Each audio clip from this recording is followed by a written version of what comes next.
September 13th, 2009. MTV Video Music Awards. Radio City Music Hall. Taylor Swift, 19 years old, wins Best Female Video. She walks on stage. Starts her speech. "Thank you so much. I always dreamed." Then Kanye West storms the stage. Takes the microphone. "Yo, Taylor, I'm really happy for you, but Beyoncé had one of the best videos of all time." The crowd gasps. Taylor stands frozen. Humiliated. In front of millions. That moment changed everything. 2 years later. Late 2011. Nashville. Taylor's phone rings. Unknown number. She answers. The voice. It's Kanye. Her heart stops. No cameras this time. No stage. No crowd. Just two people who destroyed each other's lives in 30 seconds. He called to explain. She wanted an apology. What happened next, no one ever knew. This is the phone call that never made the news. But it ended everything. Taylor Swift's living room in Nashville sits quiet on a cold November evening in 2011. The room is warm and intimate. Cream-colored walls. A large stone fireplace with a fire crackling softly. Dark hardwood floors covered by a cream Persian rug. A beige linen couch faces the fireplace. Throw pillows scattered across it. Floor-to-ceiling windows on the left show the Nashville skyline at night. City lights twinkling through the glass. A wooden coffee table sits in front of the couch, a mug of tea steaming on its surface. Soft amber lighting from table lamps creates a cozy glow. It's 9:47 p.m. Taylor is alone. 21 years old now. 2 years after that night. She's wearing a chunky cream cable knit oversized sweater that falls off one shoulder, dark blue skinny jeans, and gray wool socks. Her blonde hair is down, wavy, natural. No makeup. No performance. Just her. She's curled up on the couch with a notebook, writing lyrics. A guitar leans against the armrest. The fire pops. The city hums outside. Everything is calm. Until her phone rings. The iPhone sits on the coffee table next to her tea. The screen lights up. Unknown number. Taylor stares at it. She doesn't usually answer unknown numbers. But something makes her pick it up. She swipes to answer, brings the phone to her ear. "Hello." Her voice is cautious. There's a pause on the other end. Then a voice she hasn't heard in 2 years. "Taylor." It's Kanye. Her entire body freezes. The notebook slides off her lap onto the couch. Her hand grips the phone tighter. She doesn't say anything. Can't say anything. Kanye's voice fills the silence. "You there?" She swallows hard. "Yeah, I'm here." Her voice is small. Not the confident stadium voice. Just her. Kanye exhales on the other end. "I need to talk to you." Taylor stands up from the couch, phone pressed to her ear. She walks toward the fireplace, staring into the flames. The fire reflects in her eyes. Her free hand runs through her blonde hair. "Why are you calling me?" she asks. Her voice is steadier now, but still guarded. Kanye's voice is calm. Too calm. "Because I've been thinking about that night." 2009, the VMAs. Taylor's jaw tightens. She doesn't want to go back there. But here it is. 2 years later, and it's still right there. "What about it?" she says, her tone sharp. Kanye pauses. "I wanted to explain why I did it." Taylor closes her eyes. "I don't want your explanation, Kanye. I wanted an apology. A real one. Not a blog post. Not a tweet. A real apology. And I never got it." Kanye's voice comes through the phone, firm but not angry. "I did apologize. Multiple times." Taylor turns away from the fire, pacing toward the windows. The Nashville skyline stretches out before her. Her reflection stares back from the glass. "You apologized for how it looked," she says. "Not for what you did. Not for what you said. You apologized because people told you to. Not because you actually thought you were wrong." There's a long silence on Kanye's end. Then, "Because I wasn't wrong." Taylor stops pacing. Her breath catches. "What?" Kanye's voice doesn't waver. "I wasn't wrong. Beyoncé's video was better. Everyone knew it. I just said what everyone was thinking." Taylor's hand trembles holding the phone. She's standing in front of the windows now, her cream sweater hanging loose, blonde hair falling over her shoulder. The city lights blur slightly. Her eyes are wet, but she refuses to cry. "You humiliated me," she says, her voice tight. "In front of the entire world. I was 19 years old, Kanye. 19. I had just won the biggest award of my life, and you took that moment from me." Kanye's voice stays steady. "I didn't take it from you. You still won. You still got the award." Taylor laughs, but it's bitter. "Are you serious right now? You don't get it. You will never get it." She turns and walks back to the couch, sitting down hard. The notebook is still there. The pen. The lyrics she was writing before the phone rang. All of it feels so far away now. She picks up the mug of tea with her free hand, but it's gone cold. She sets it back down. "What do you want, Kanye?" she asks, exhausted. "Why did you really call?" Kanye exhales again. "I called because I wanted you to understand. I wasn't trying to hurt you. I was trying to stand up for what I believed in. Beyoncé deserved that award. And I said it. Out loud. Because that's what I do. I tell the truth." Taylor's voice rises, frustration breaking through. "Your truth isn't the only truth, Kanye. The fans voted. I won. That's the truth. But you couldn't let me have that, could you? You had to make it about you. About your opinion. About your ego." Kanye's tone shifts slightly. Harder now. "My ego? You think I did that for my ego? I did that because I care about music. About art. About making sure the right people get recognized. You wouldn't understand that because you make pop songs for teenage girls. I make art." Taylor feels the anger flood through her. "Don't you dare talk to me like that. Don't you dare act like what I do doesn't matter." Kanye's voice cuts in sharp. "I'm not saying it doesn't matter. I'm saying it's not the same. Beyoncé put everything into that video. Choreography, vision, execution. Your video was cute. It was a high school fantasy. It was fine, but it wasn't better than Single Ladies. And everyone knows it." Taylor stands again, unable to sit still. She's pacing the room now, back and forth in front of the fireplace. Her cream sweater shifts as she moves. Her gray socks silent on the hardwood.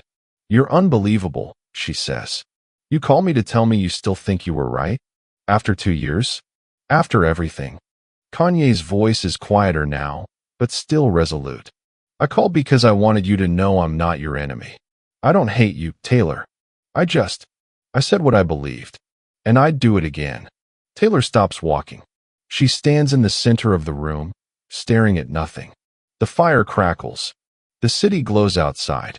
And she realizes, this conversation is pointless. He will never understand. He will never see her side. He will never actually apologize. Because in his mind, he didn't do anything wrong. "Then why call?" she asks, her voice hollow.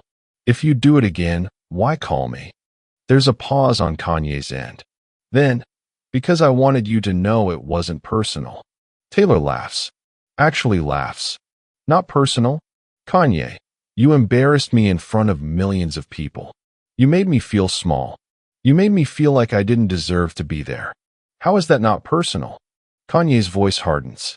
"You're making this about your feelings. I'm talking about the music, the art, the culture. You keep centering yourself. That's the problem." Taylor's hand tightens around the phone.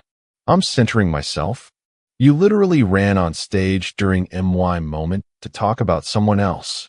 You made it about you." Kanye's breathing is audible now. "I made it about what was right. You just can't see past your own hurt to understand that." Taylor closes her eyes, takes a breath. When she speaks again, her voice is calm, eerily calm. "You know what, Kanye? You're right. I can't see past it. Because you hurt me. And you're sitting here, 2 years later, telling me you'd do it again. So yeah, I can't see past it. And I never will." Kanye is silent for a moment. Then, "So that's it? We're just enemies forever." Taylor opens her eyes. "We were never friends, Kanye. We were just two people in the same industry. And after that night, we became two people who will never trust each other." That's it. Kanye's voice shifts. There's something in it now. Not quite regret, but awareness. You really hate me, don't you? Taylor sits back down on the couch. She pulls her knees up to her chest, wrapping one arm around them, phone still at her ear. I don't hate you, she says quietly. I don't respect you. And I never will. Because you don't respect me. You don't respect what I do. You don't respect my fans. You don't even respect the moment you took from me. You just respect your own opinion. And that's sad. There's a long silence on the line. Neither speaks. The fire pops. A log shifts. The city hums. Finally, Kanye speaks. I'm not apologizing again. Taylor nods, even though he can't see her. I know. Another pause. Then Kanye. So where does that leave us? Taylor looks at the fire. The flames dance. The warmth doesn't reach her. It leaves us here, on opposite sides of something that happened 2 years ago and will never go away. You'll keep thinking you were right. I'll keep knowing you were wrong. And that's how it'll be. Kanye's voice is quieter now, almost resigned. You're gonna write a song about this, aren't you? Taylor almost smiles. Almost. Maybe. Probably. Yeah. Kanye exhales, and there might be the smallest hint of a laugh in it. At least you're honest. Taylor's voice softens just slightly. I'm always honest, Kanye. That's the difference between us. I don't hide behind art or culture or truth. I just say how I feel. And I felt humiliated. I felt small. I felt like you didn't think I deserved to be there. And you just confirmed that's exactly how you felt. Kanye doesn't deny it. I think you're talented, Taylor. I do. But that night? No. I didn't think you deserved that award over Beyoncé. Taylor nods again. Then we have nothing left to say to each other. Kanye's voice. I guess not. Taylor's finger hovers over the red button. But she doesn't press it yet. Kanye. Yeah. Don't call me again. There's a beat of silence. Then Kanye's voice flat. I won't. Taylor ends the call. The screen goes black. The room is silent except for the fire. She sits there for a long moment, phone in her lap. Her blonde hair falls forward, hiding her face. Her shoulders rise and fall with slow breaths. The cream sweater slips further off one shoulder. She's not crying. She's just processing. 2 years of wondering if he'd ever really apologize. 2 years of imagining what she'd say if he did. And now she knows. He never will. Because he doesn't think he did anything wrong. And that, somehow, is worse than the original moment. She picks up her notebook from the couch. Opens it. Picks up the pen. Stares at the half-written lyrics. Then she flips to a new page. And she starts writing. Fast. Furious. The words pour out. About respect. About truth. About someone who tears you down and calls it honesty. About someone who hurts you and calls it art. The pen flies across the page. The fire crackles. The city glows. And Taylor Swift writes the song that will never mention his name, but everyone will know exactly who it's about. Across the country, in a Los Angeles recording studio, Kanye West sits alone. The studio is dim. Dark walls. Mixing boards glowing with lights. Monitors showing waveforms. A leather chair in the center. Kanye is wearing a black hoodie, black jeans, red Nike Air Yeezy 2 sneakers. His head is shaved clean. He's leaning back in the chair, phone still in his hand. The call ended 2 minutes ago. He hasn't moved. He's staring at the ceiling. The studio is silent. No music playing. No engineers. Just him. And the echo of that conversation. He sets the phone down on the mixing board. Rubs his face with both hands. He knew the call wouldn't go well. But he had to make it. Had to try to explain. Had to make her understand. But she didn't. She couldn't. Because to her, it was about the moment. To him, it was about the principle. And those two things will never align. He leans forward, elbows on his knees, hands clasped, staring at the floor. He doesn't regret what he did in 2009. He can't. Because he meant it. But he didn't expect her to still be this hurt. This angry. This done with him.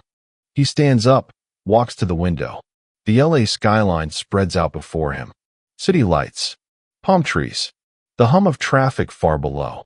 He's in a different city than her, a different world, but the same industry, the same stages, the same award shows, and now the same permanent divide.